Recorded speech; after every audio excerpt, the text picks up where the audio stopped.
40 AM, saludos hasta Monterrey. Y bueno, pues este viernes de cubilete les aseguro que va a estar sabroso, interesante, movido, polémico también, porque estamos ni más ni menos que con Carlos Albert. Carlos, bienvenido. Hola Julio, qué gusto saludarte, ¿cómo estás? Bien, pues te extraño. Sí, pues luego de tantos ratos, ya meses en los cuales compartimos esta mesa para hablar de deportes al final de este programa, pero hoy he pedido que estemos aquí para hablar de deportes, de tu vida profesional, de todo y hasta de política, porque finalmente se te da la política, también el análisis. ¿Nunca pensaste en hacer comentarios políticos, Carlos Albert? No, Julio, nunca. Nunca. No, la verdad que no. Me nació de un tiempo no muy lejano a la fecha. Me sentí, no sé, tenía yo ganas de decir y aproveché mi Twitter y empecé ahí a decir 2 o 3 cositas, pero no, nunca. No. 2, 3 cositas que luego generan también polémica y todo, porque hay mucha discusión ahora y ahí en las redes sociales pues te sigue mucha gente también. Pues la única red social que tengo abierta realmente es el Twitter. El Twitter. Y lo que sí hago, te digo, aunque no parezca cierto, es que en las mañanas recibo una serie de diarios, empiezo a ver también las redes sociales y ahí me nacen. Estoy leyendo una nota y digo, entonces pongo en el Twitter lo que me nace, lo que siento, la reacción que tengo hacia la nota que estoy leyendo y pues ahí se me empezó a dar. ¿Eres un hombre pasional? Mucho. ¿Por qué? ¿Qué sucede dentro de ti? Las cosas me duelen o las cosas me alegran. O sea, no soy indiferente a lo que sucede. No sé si sea porque soy de una familia numerosa, 8 hijos, o sea, 8 hermanos, conmigo somos 8. Mi madre tuvo 12 hermanos. Entonces, como que esa relación de tanta familia, que además vivíamos juntos, por ejemplo, la hermana de mi mamá, que tuvo 5 hijos, y mi mamá, vivíamos puerta con puerta durante muchos años. Esos lazos te empiezan a dar una serie de te sensibilizan a muchas cosas. Mi padre, una figura para mí entrañable, me dejó marcado por muchas de sus actuaciones, por su conducta. Y yo creo que también heredas también, no sé, los genes, pero buscando la educación que tuve también con los hermanos maristas. ¿En qué la época estuviste? En que yo crecí, en que yo nací, Julio, yo tengo 76 años, yo crecí en una época llena de tabúes religiosos, estudié con los hermanos Marista, entonces había muchos tabúes religiosos, muchos tabúes educativos también en la familia, y entonces pues me fui perfilando en un ambiente muy rígido, con un muy buen ejemplo de mi padre y de mi madre, y entonces yo creo que un poco de ahí aprendí a respetarme, a respetar a mis hermanos, a la familia, al servicio doméstico, a mis profesores, a mis compañeros, y de pronto yo me vi en una educación en que el respeto era fundamental, era fundamental. No vivía yo solo, tuve grandes profesores también, y aprendí que era importante la relación humana. Y no puede haber una relación humana si no hay equidad, si no hay libertad. Y yo creo que de ahí se me fueron formando ciertos hábitos de conducta. Yo acompañaba a mi padre, que era locutor, fue un pionero de la locución en México, mucho a su trabajo. Y yo veía cómo lo trataba la gente. O sea, no soy una persona que mi papá se iba a trabajar y regresaba a la casa.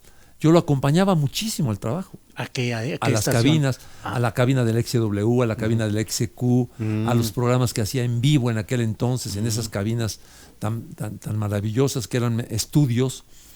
Y yo, sin darme cuenta, mamé junto con él lo que era la fama y la popularidad que a mi padre nunca lo convirtieron en una persona especial era siempre muy amable, era siempre muy accesible, nunca perdió piso. Nunca perdió piso mi padre. Yo con él conviví muchos años, te estoy diciendo, desde los 7, 8 años me llevaba a la cabina, Y era una gente muy famosa, mi padre, muy famosa, muy popular y muy querida. Y yo me daba cuenta, yo creo que abrevé eso junto con la rigidez de mi formación escolar, y como que eso me fue encauzando a hacer lo que soy. Bueno, y el temperamento pues se hereda, ¿no? ¿Naciste en la Ciudad de México? Nací en la Ciudad de México, sí. Mi padre nació en Pachuca. Tu padre es de nació. Hidalgo. Mi madre nació aquí en el DF, pero también de una familia de 13 hermanos. Eran de Veracruz. Su apellido es Llorente. ¿Y los apellidos de dónde? Llorente. Albert Llorente. Llorente, parece ser que los dos. Albert, yo creo que vienen porque mi padre es Albert Strafford, nació en Pachuca, de los mineros ingleses que vinieron a las minas de plata de Pachuca, y ahí fue con mi abuela mexicana, pero algún antecesor mío fue inglés de Inglaterra. Y el Llorente un poco viene del sur de Francia y del norte de España. Hay varios Llorentes, inclusive jugadores de fútbol profesionales, curioso, en España. Vaya. ¿Y cuándo te diste cuenta de que te encantaba el fútbol? Yo creo que desde el día que nací.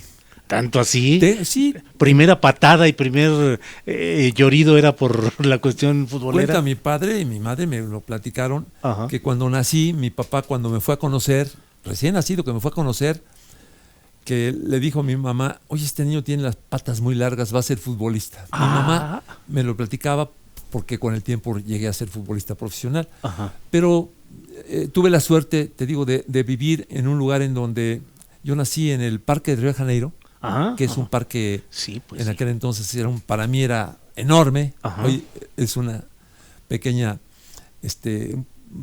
zona, y ahí pues nos juntábamos con muchos niños, y ahí empecé yo a correr, a jugar a todo, con libertad, a patear una pelota o no. Dices la Río de Janeiro de la Roma Norte. De la Roma Norte, en Orizaba. Sí, Orizaba y Durango ahí. Crecí con una gran palomilla de chavos, y ahí teníamos mucha libertad, y le pegaba yo a la pelota, y me gustaba mucho. Me regalaba mi papá muchas pelotas, era como mi juguete favorito. Llego a una escuela en donde hay canchas de fútbol, canchas de básquetbol, y obviamente que me solté ahí. Y bueno, pues me imagino que también mucho tendrá que ver los genes, ¿no? Tenía yo facilidad para el deporte, mucha facilidad para el deporte. ¿Solo para el fútbol? No, de hecho yo competía, estaba en la selección de la escuela de básquetbol, de voleibol, de fútbol y atletismo. Órale. En esas 4 disciplinas competía yo ya en lo que fue una liga deportiva maravillosa, que no sé por qué se perdió, que se llamaba la Liga Aquiles Ratti. Y era una liga intercolegial en donde todos los sábados nos reuníamos de todas las escuelas en un lugar para competir oficialmente. Y nos catalogaban en 4 microbios: chicos, medianos y mayores. Y no era por edad, era por tamaño. Te medían al inicio de la temporada.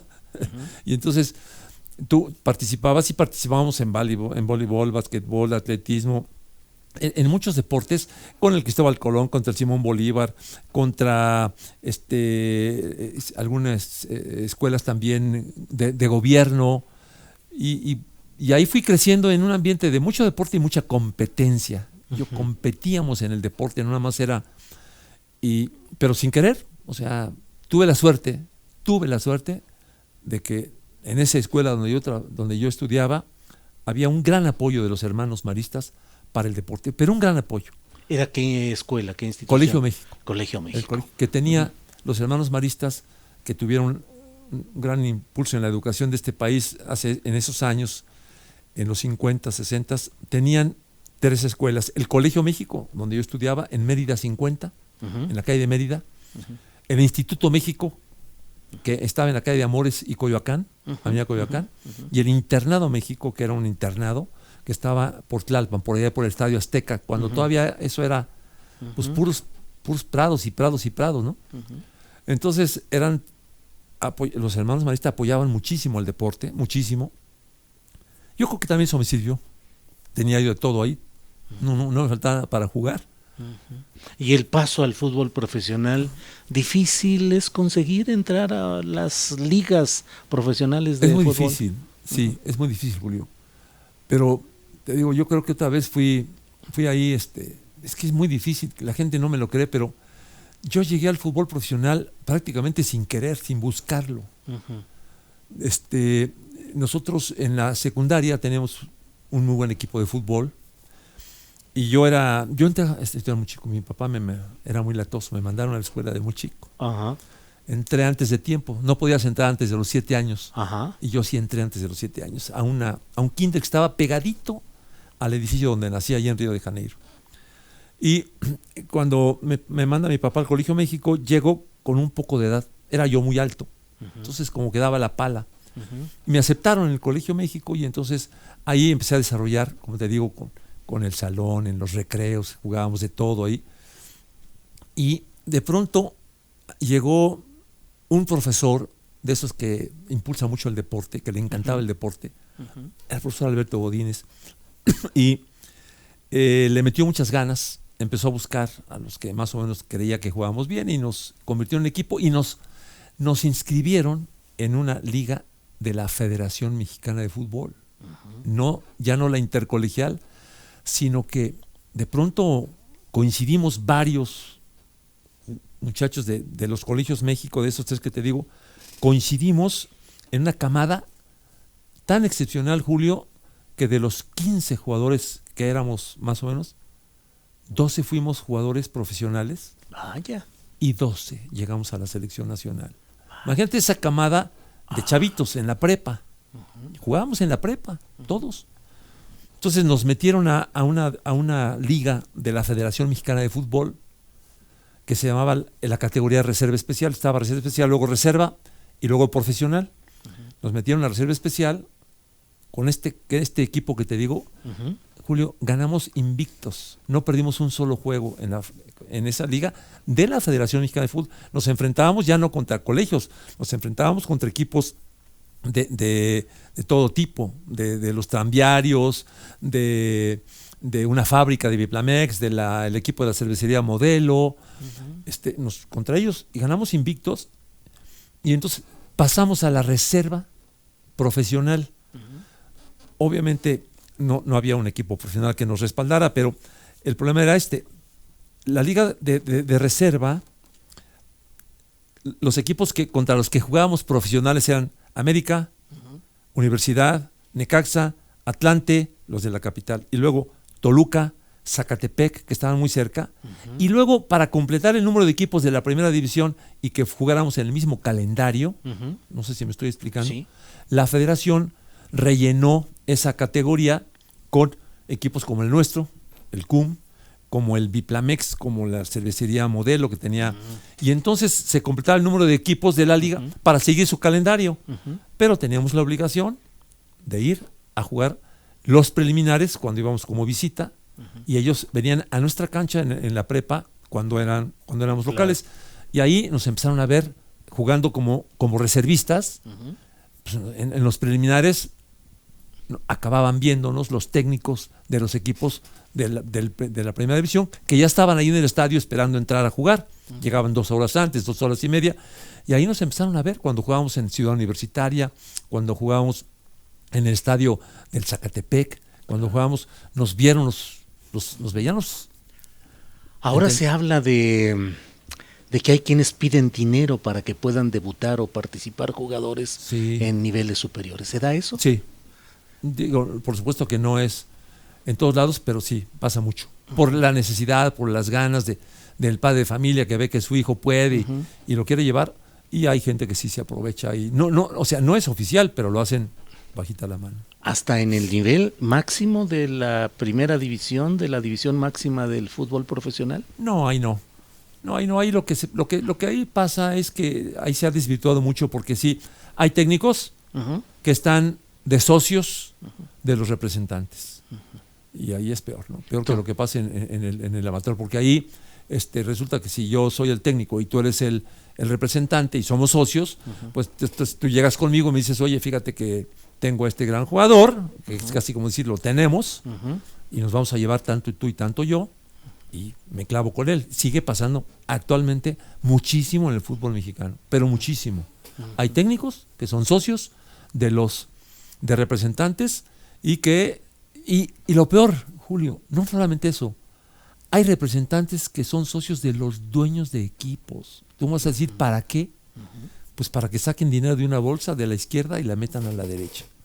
En Cruz Azul se da y se dio muchos años que los hermanos Álvarez, los dueños del equipo, bueno, de la cooperativa Cruz Azul, durante muchos años hicieron eso. También en una época lo hicieron en el América. Sí, lamentablemente sí sucede mucho. Muy difícil hablar con la claridad que tú haces. ¿Por qué en los medios mexicanos somos tan cuidadosos o tan comprometidos o tan cómplices? Porque lamentablemente en el fútbol mexicano los equipos, y sobre todo el fútbol, lo que es la organización del fútbol profesional, entiéndase Federación Mexicana de Fútbol, entiéndase la Liga Profesional, tienen nexos, cuando no prácticamente amaciatos, y han nacido y han crecido al amparo y gracias a la televisión mexicana. Cuando la televisión mexicana es la dueña de los equipos, es la dueña del espectáculo, entonces ahí se llega a un nivel en donde no te permiten decir las cosas. Afortunadamente, cuando yo empecé en esto, la televisión del Estado, que yo empecé en Imevisión, pues no era dueña de ningún equipo, y entonces yo tenía la libertad de decir lo que yo consideraba. Yo tenía la experiencia de haber jugado profesional durante 10 temporadas, tenía la experiencia de haber sido seleccionado nacional, de haber asistido a Juegos Olímpicos, bla, bla, bla. Y entonces, cuando me invitan a participar con ellos, pues yo me sentí con absoluta libertad, no había ningún compromiso. Mientras que la gente que analizaba y comentaba y hacía, y con Televisa, lo digo francamente, Televisa en aquel entonces era un monopolio prácticamente, tenía 2 o 3 canales, y tenía también radio, 2 o 3 estaciones, y tenía también diarios, y tenía también revistas. Entonces era un monopolio informativo, y pues aunque no te lo dijera el dueño, tú decías, caray, ¿qué diré del América? Claro. Si el América es uno de los juguetitos del señor Azcárraga, ¿no? Y después eso se convirtió lo mismo en la televisora de la Jusco, sucedió lo mismo, pasó a ser ya del señor Salinas Pliego, que desde que llegó dijo que quería ser dueño de un equipo de fútbol, por lo que te implica también te deja un gran negocio, es un gran negocio para las televisoras. Y después, pues ahora también ya tenemos a la gente de Imagen Televisión, también tienen su equipo, y se fue desvirtuando el tema, y cuando eres dueño, eres parte y dueño, pues entonces es muy difícil que los periodistas tengan libertad de hacerlo. ¿Cómo ves la situación del deporte mexicano en general en esta etapa de la llamada Cuarta Transformación? Y te lo digo específicamente teniendo a la vista este anuncio de las 100 medallas ganadas ya en los Panamericanos, pero yo recuerdo que antes de esto pues había muchas críticas respecto a actos de corrupción, falta de dinero, uniformes incorrectos, no había pago para centros de entrenamiento. ¿Qué sucede?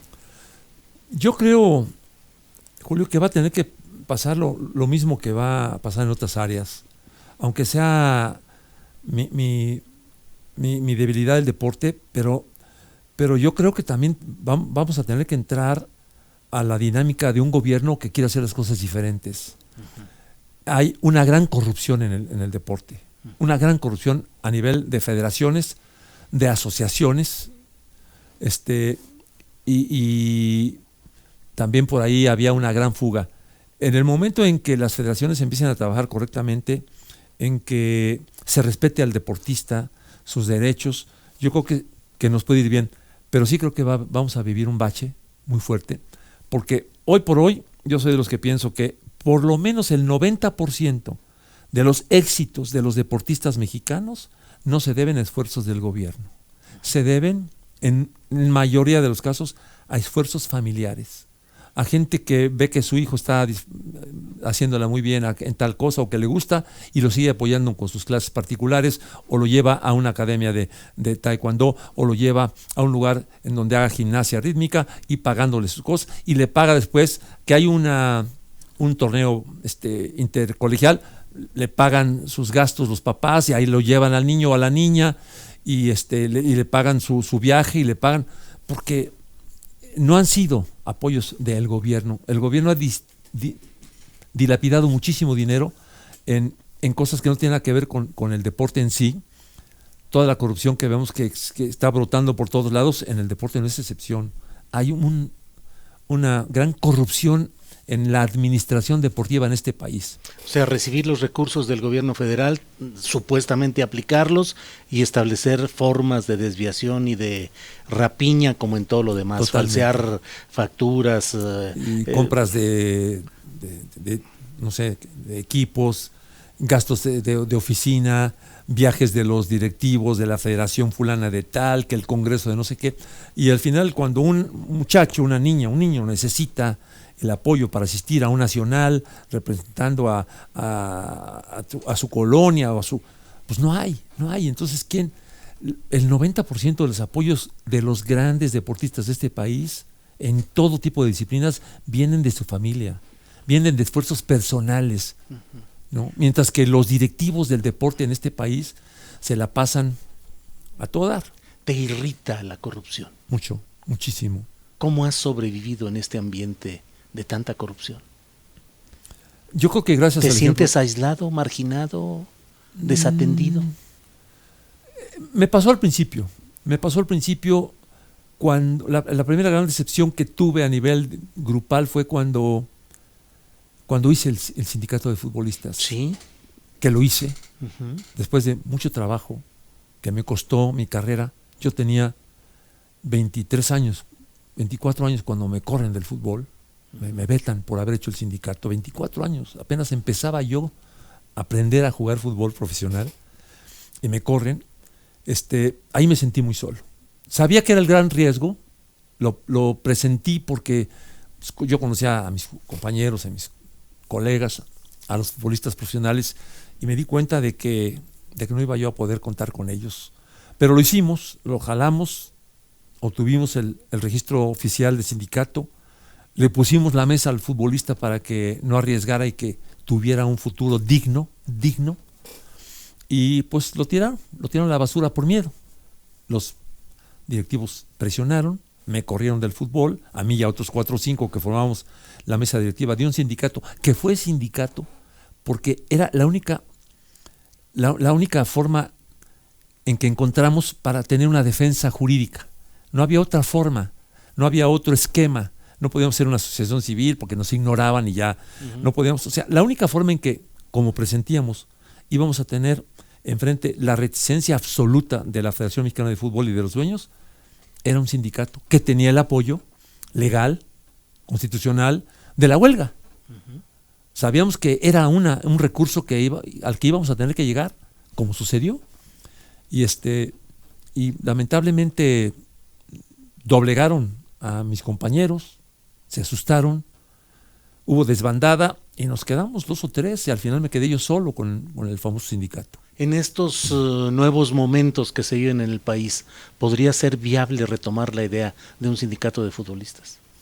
Ya existe una asociación, que no sindicato, le siguen teniendo miedo a la palabra sindicato, pero insisto, esa asociación es una asociación civil que busca lo mismo que buscábamos nosotros, que buscaba yo, pero con la desventaja de que, claro, si no los voltean a ver, no pasa nada. No, o sea, no tienen la posibilidad de hacerlo. Han ido ganando, más que ellos hayan ido ganando, yo creo que los directivos ya se dieron cuenta de que necesitaban tener ahí también algo, ¿no? Aunque sea charro, ¿no? Tenerlo ahí para que no siga latente la idea de el futbolista maltratado. Carlos, vamos a hacer una pausa comercial y volvemos para seguir con esta plática. Ahora volvemos.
este viernes de Cubilete con Carlos Albert, pero le comento antes que México está reprochando a Estados Unidos por el masivo trasiego ilegal de armas de fuego. Además, el autor del tiroteo del Paso, del Paso, Texas, confiesa que su objetivo eran los mexicanos, concretamente. El presidente López Obrador dice que aunque las circunstancias se presenten favorables, no se reelegiría en el 2024, pues subrayó, él ha luchado por una auténtica democracia y no por una dictadura. El Consejo Coordinador Empresarial dice que el incremento en la inseguridad limita la actividad económica. ¿Cómo ves, Carlos Albert, de todo esto?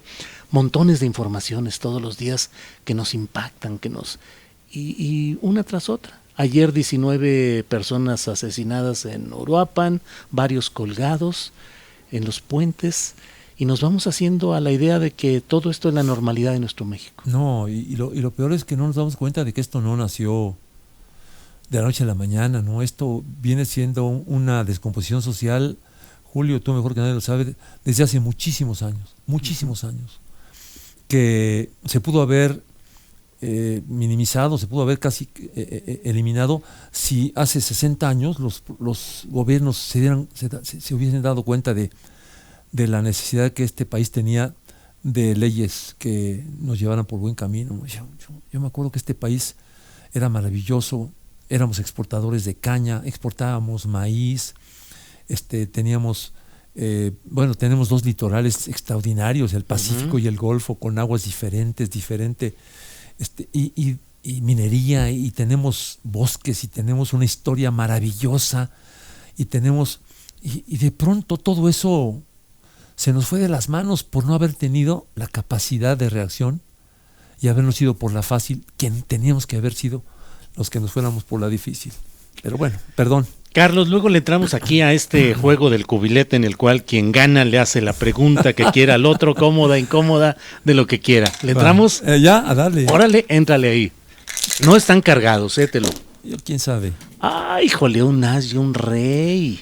Ese está difícil. Puse mis dados hoy. Sí, los cargaste tú. No, bueno. ¿Qué te pareció? ¿Qué? No me sirvieron de nada.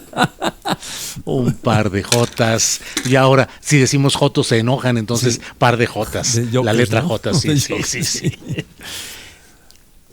Mucha gente dice que eres muy enojón. ¿Eres enojón? No. Los que me conocen saben, por el contrario, que soy una gente muy, pero muy alegre.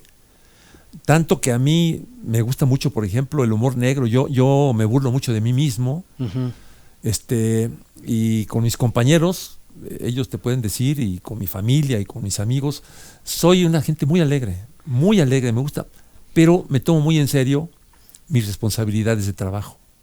Entonces me tomo muy en serio. Cuando era futbolista me lo tomé muy en serio, por lo que significaba, implicaba, y mi padre me enseñó a respetar el oficio del locutor, del periodismo, y me lo tomo muy en serio.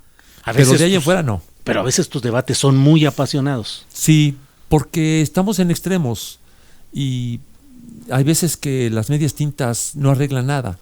Entonces yo prefiero dejar mi postura siempre muy limpia, muy clara, y la defiendo, a menos que alguien me demuestre que tengo razón. Inmediatamente lo reconozco, si reflexiono y me doy cuenta, reflexiono y me convierto en un ser absolutamente, o sea, yo soy una gente que puedo platicar perfectamente bien de cualquier tema y convencerme de que tengo o no razón, y si no tengo razón, reconocer.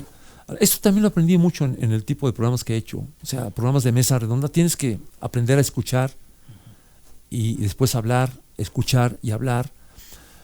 Lamentablemente a veces en el medio no te dejan hacerlo, y ahí es cuando digo, permíteme tantito, yo también quiero decir lo mío, y esto es lo que yo digo. Bueno, le echamos otro cubiletito. Digo, para ver si. Ándale, un par de 10. Ya un par ya son palabras mayores, así es que. No, pues ganas. Una vez de un joto mío, pero tú tuviste un par. Tú di. Julio, nunca intentaron sobornarte. Sí, claro. Yo cuando era reportero de asuntos políticos, sobre todo, Pues en las giras presidenciales, en las giras El presidenciales, famoso sobre que llega al cuarto del los hotel. gobernadores, los jefes de prensa de los gobiernos estatales estaban obligados a atender, entre comillas, y con lo que eso significa, a los reporteros de la fuente para que hablaran bien de esa visita presidencial. Entonces era natural que en la tardecita, en la noche, te invitaran a pasar a un cuarto donde estaba el jefe de prensa repartiéndolos, o si alguien se ponía medio rejego, iba un propio y tocaba la puerta de tu cuarto y te decía, oye, aquí está, esto es lo tuyo. No, claro, eso era absolutamente cotidiano. Y éramos pocos los que nos juntábamos, porque además, pues es algo de lo que creo que podemos compartir, Carlos Alberto, en nuestros respectivos ámbitos. Luego te vuelves incómodo para el grupo en lo general.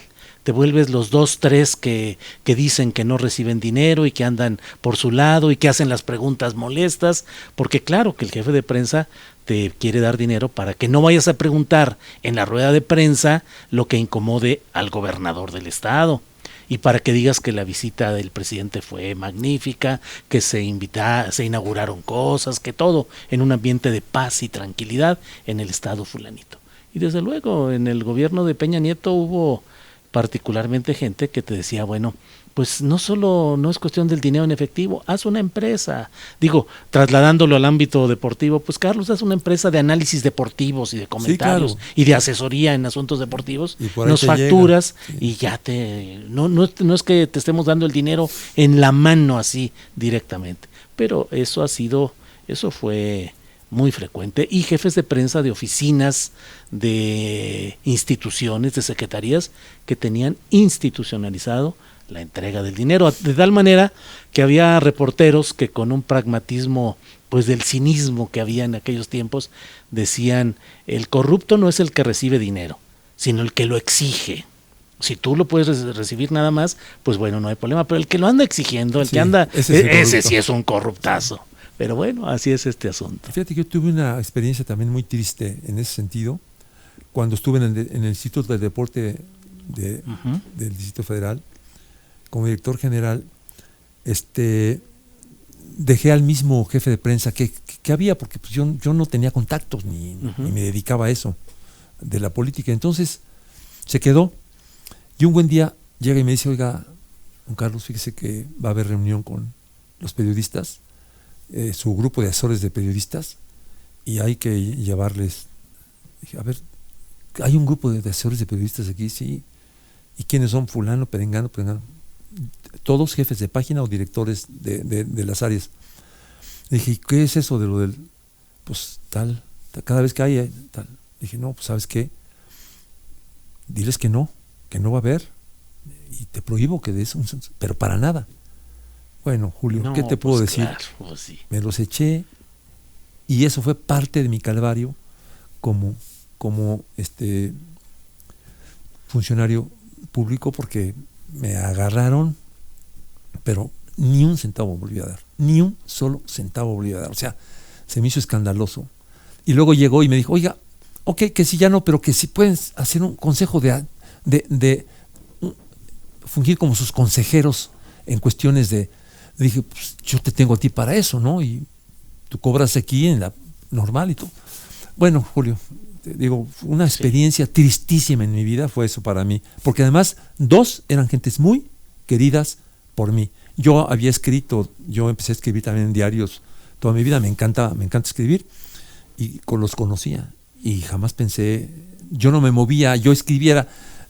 Yo no era de la fuente, no andaba en eso, ¿no? Yo tenía mi columna y la mandaba, lo llevaba al periódico y nada más, pero los conocía y eran gente muy querida, y me costó un trabajo asimilar eso. Pues, me dolió. Esa era la realidad. Y ya que tocas el tema, Carlos, ¿cómo queda esa circunstancia de tu vida como funcionario público, servidor público que fuiste? Que lo usan mucho en tu contra, señalan de que hubo actos de corrupción y que hubo todo esto. ¿Cómo quedó finalmente? Mira, la verdad de las cosas es que precisamente fui víctima de ese. O sea, ellos pensaron que como yo salía del ámbito de la prensa, yo iba a entrarle a todo con ellos, y yo fui, como siempre soy, muy recto. Sucede que un auditor interno, cuando yo decido llevarle al ingeniero Cárdenas, a quien admiro profundamente y con quien tengo una muy buena amistad, cuando me invita yo no lo conocía, yo no tenía nociones de lo que era un puesto público, no tenía ni idea, ni idea. Pero es más, inclusive yo la verdad que me sorprendí porque yo no sabía que iba a tener ese puesto. Un día te puedo platicar cómo estuvo, para mí fue un impacto en mi vida terrible. Lo acepté porque venía del ingeniero, me da el nombramiento y entonces empiezo a tratar de entender de qué se trata, qué voy a hacer y qué puedo hacer. Recibo instalaciones hechas pedazos, añicos, no servían para nada, toda la Magdalena Mixhuca hecha un asco, una porquería. Y entonces decido presentarle al ingeniero un proyecto para rehabilitar la Magdalena Mixhuca, que entre paréntesis es uno de los deportivos más grandes del mundo. Son 100 hectáreas, una cosa maravillosa, extraordinaria. Y le digo, ingeniero, me gustaría que me aceptara ¿qué es esto, Carlos? Un primer boceto para rehabilitar la Magdalena Mixhuca. Pero ¿cómo, Carlos? ¿Que no está muy bien? Le dije, no, ingeniero, lo que nos dejaron es, ¿cómo que? Por favor, lo invito a que vaya a ver qué tenemos. Juntó a todo el gabinete y al gabinete ampliado y organizamos una gira por la Magdalena Mixhuca y otras 7 instalaciones que tenía yo bajo mi mando en diferentes delegaciones políticas. Nos subimos a 3 camionetas y empezamos a recorrer la Magdalena Mixhuca. Lo que vio el ingeniero Cárdenas, lo que vieron todos, fue impactante. La Magdalena Mixhuca estaba hecha pomada, pedazos, saqueada de arriba abajo. La Magdalena Mixhuca no tenía barda perimetral, la habían perforado por todos lados. En la noche era un centro de prostitución, de todo tipo. En la noche llegaban carros, los metían ahí los deshuesaban. En la Magdalena Mixhuca, en la cancha X. O sea, ahí vivía gente en la Magdalena Mixhuca. Ahí metían puestos en la Magdalena Mixhuca. O sea, era un asco. Cuando me doy cuenta, y se da cuenta el ingeniero que tengo razón, me dice, a ver, Carlos, propóngame algo. Pues hay que rehabilitar esto, ingeniero. Esto vale mucho, esto es algo que muy pocos países en el mundo tienen. Y me dijo, presénteme algo. Entonces me aboqué a buscar. Bueno, el chiste es que empezando a buscar un plan maestro para eso, llega mi auditor interno, el auditor interno, y me dice, oiga, Carlos, le quiero pedir un favor, quiero que me dé una copia de su proyecto, porque quiero darle a varios de mis amigos que son constructores, pues que sepan cuáles son lo que tienen que hacer para ganar la licitación. Órale. No, pues le dije, ¿pero cómo? Dije, no, pero para nada. No, pero para nada. Se molesta conmigo y entonces empieza a buscarme, que si faltaba la coma, que si faltaba. Como no pudo, al final del camino se le ocurrió, ¿cómo fastidio a este güey? Y yo le mandé a hacer una barda perimetral a la Magdalena Mixhuca, que hoy por hoy, después de 20 años, Julio, ahí está. En contra de lo que teníamos, que era una barda de alambre de esa que todos cortaban, todos pasaban, todo grafiteado, todo. Una barda perimetral que sí tenía un costo que no era el alambre que quería que pusiéramos, pero pusimos una barda que todavía está ahí y que sirve porque además adentro, te digo, violaban, robaban, metían perros, era un relajo. Y ese proyecto lo hizo, por cierto, un muy amigo del ingeniero Cárdenas. Y la gente creía que yo manejaba ese dinero. Yo nunca lo manejé. Era tan importante que lo manejó la oficialía mayor del gobierno. Y entonces, periodistas que querían y que yo no les daba, vieron, y el auditor interno que se quiso, empezó a mandarme amonestaciones y las mandaba a los diarios. Y entonces el diario, lo tengo que decir porque así fue, el diario Reforma inició una campaña en mi contra, diciendo que yo había robado y que yo me había robado, y que cuando eso no era cierto. Afortunadamente, te digo, yo no manejaba el dinero. Y entonces eso, pero cría cuervos y te sacaron los ojos los periodistas que más pensaba yo que sabían cómo estábamos trabajando y todo, se dedicaron a golpearme bestialmente. Me acusaron obviamente pues, para mí fue muy sencillo realmente demostrar que no era cierto. Demostré que no era cierto. Pero el tema es que dijeron, Carlos Albert, sí lo inhabilitan, la inhabilitación es de tantos años y de tantos millones de pesos por... Pues, eso hubiera sido, en el caso de que yo hubiera sido culpable, yo no tuve ningún problema en demostrar que no era cierto. Yo no manejaba inclusive el dinero. Pero bueno, pues, se quedó ahí. Y como soy una gente que tengo fans y tengo también gente que le caigo muy mal, pues pum, y pum, y pum, y pum. Como no de un quinto nunca para nadie, me costó el que me trataran de hacer una imagen de un truán, una gente deshonesta, cosa que afortunadamente nunca sucedió, nunca pasó. Pero pues ahí quedó y está ¿sabes qué? Está escrito, lo escrito ahí se queda. Y en la hemeroteca van y ven el diario de esa fecha y lo buscan y ahí está. Y lo publican, ¿no? Lo que no publican es lo que pasó después, que todo eso había sido una falsa acusación y que nunca procedió. Le echamos otro cubiletito a ver qué sale. Un rey, muy bien. No, pues así me mataste la primera. Un as y una cuina, ganas tú. ¿Gané otra vez? Sí, rey, sí, andas. Ya, voy a protestar aquí con la producción que no pusieron los dados cargados hoy. ¿Qué te gusta más, Julio? ¿Qué tipo de comunicación te gusta más? ¿La prensa escrita o ahora esta experiencia que estás teniendo en la prensa radial y eso? ¿Cuál te gusta más a ti? ¿Dónde te sientes más contento? Mira, me siento más contento aquí. Es una experiencia que permite tener una comunicación directa. Es muy interesante poder tener esta posibilidad de entrevistas, de debates, de todo. Me gusta mucho. Realmente lamento haber llegado tan tarde al espacio radiofónico en sí. O sea, me ha encantado y estoy muy contento. ¿Y por qué eres periodista? ¿Por qué? Soy periodista desde chavito, desde la secundaria yo quería ser periodista. Siempre lo quise ser, escribir. ¿Por algo en especial? Yo tengo una formación política, soy hijo de un líder ferrocarrilero en San Luis Potosí. Yo nací en Torreón, Coahuila, pero nos fuimos a San Luis Potosí y siempre tuve una formación política, tuve activismo político yo, tanto ¿Tú o no tu papá? Mi papá fue dirigente sindical, estuvo preso durante el vallejismo, 5 años expulsado de su trabajo como ferrocarrilero, y yo participé en actividades estudiantiles, fui dirigente estudiantil en San Luis Potosí, luego tuve activismo como político, y la verdad es que la prensa siempre me pareció un vehículo para poder expresar ideas. Fui reportero de asuntos políticos siempre, desde hace 20 y tantos años tengo la columna Astillero, que es la otra parte del ejercicio. Lo radiofónico me apasiona, me gusta en lo inmediato, pero también es un placer plasmar las ideas más reposadas, más analíticas, menos con la inmediatez, lo que da una columna política. Entonces la verdad es que tengo los momentos de lo radiofónico con mucho gusto y luego en las tardes más reflexión y más tranquilidad para hacer un espacio de una columna que permita pues tratar de desentrañar cosas de lo que sucede en la realidad. ¿Nunca te vetaron?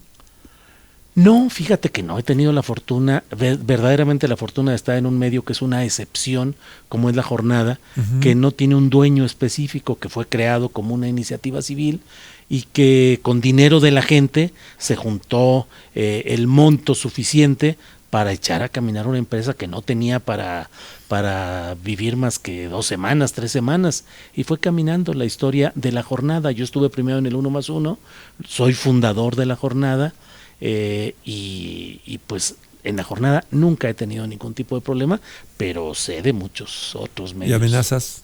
Sí, las amenazas son diarias, cotidianas, sobre todo las redes sociales. ¿Las pues son amenazas serias? No, yo no creo que sean serias porque tengo una piel muy dura para todo este tipo de cosas, la verdad. no me angustian ni las tomo muy en serio. Hay gente, siempre que suceden me hablan de los mecanismos de seguridad, de gobernación, de artículo 19, me han ofrecido que pueda haber una escolta, una protección, y siempre les digo, no hombre, el día que lo quieran matar a uno en este México, te matan porque te matan, no hay para dónde hacerse, no hay manera de eludir el contubernio del crimen organizado hasta con los propios policías que te anden cuidando. Entonces, pues la verdad es que no, sí ha habido amenazas de tomarse en cuenta, pero yo siempre he dicho no, hasta ahora así estoy tranquilo, así están las cosas. Qué orgullo participar contigo, Julio. No, hombre, al contrario, ha sido siempre una gran oportunidad la de compartir. Curiosamente, la vida nos trajo aquí a estar juntos en esta etapa de la vida. ¿Tú cómo te sientes? ¿Contento a estas alturas de tu vida? Mucho. Sí. Mucho, Julio, precisamente por lo mismo, porque le doy vueltas y vueltas y siento que nunca me traicioné, jamás. Y eso es lo que heredé de mi padre como familia, de mi madre también, por supuesto, y de grandes profesores que tuve. Por ejemplo, uno de mis profesores en la secundaria, ¿sabes quién fue? En la prepa, Mariano Azuela. Ándale. Que después fue de la Suprema Corte. Él fue uno de mis profesores. Nunca me traicioné, me siento tranquilo conmigo mismo, muy contento conmigo mismo, con lo que he hecho. Pero te ha costado mucho muchísimo, no traicionarte. Muchísimo. Me ha costado, te puedo decir, Julio, que en verdad he sido vetado en 2 mundiales, fui vetado en 2 mundiales, he sido vetado, actualmente soy vetado en el periodismo escrito. Nadie me ha querido dar, a pesar de que mi columna era muy leída, desde el momento en que me pusieron la señal de la cruz en periodismo escrito, y me han vetado en otras estaciones de radio. Por eso agradezco tanto a la familia Aguirre que me haya dado esta oportunidad y me permita ser como soy.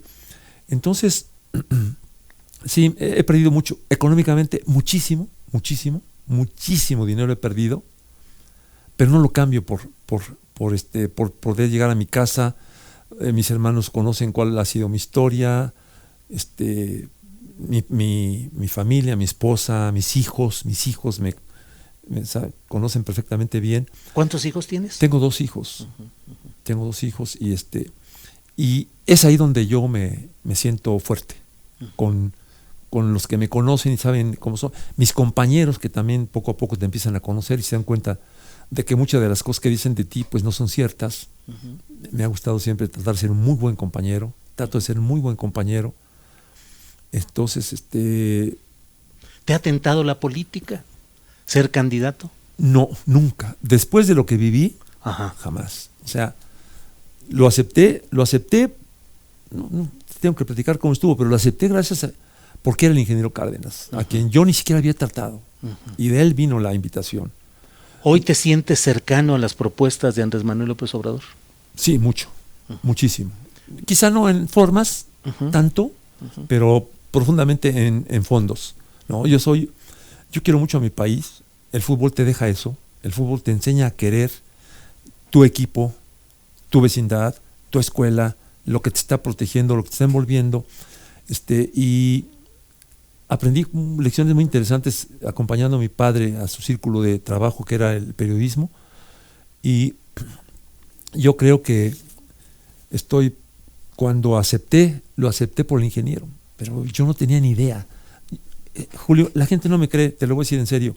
Yo me enteré de que iba a ser el director del deporte, del Instituto del Deporte, viendo a Joaquín López Dóriga en el noticiero en la noche. Yo tenía un restaurante, yo lo estaba atendiendo, yo estaba ya a punto de cerrar, estaba ya levantando y estaba la televisión ahí, y empezó a dar el gabinete.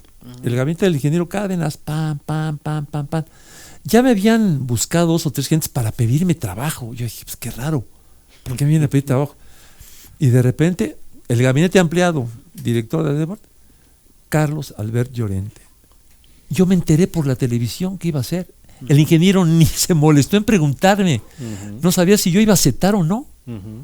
Lo acepté por el afecto, el respeto y la admiración que tengo por él, pero me costó mi trabajo, me costó mi negocio. Tuve que dejar yo lo dejé con mi socio, pero me alejé 100%, mi tiempo se lo dediqué 100% a este trabajo maravilloso que tuve ahí, pero la política me dejó un sabor de boca muy amargo. No tengo esa piel que se necesita para aguantar esas cosas y mucho menos para hacérselas a nadie.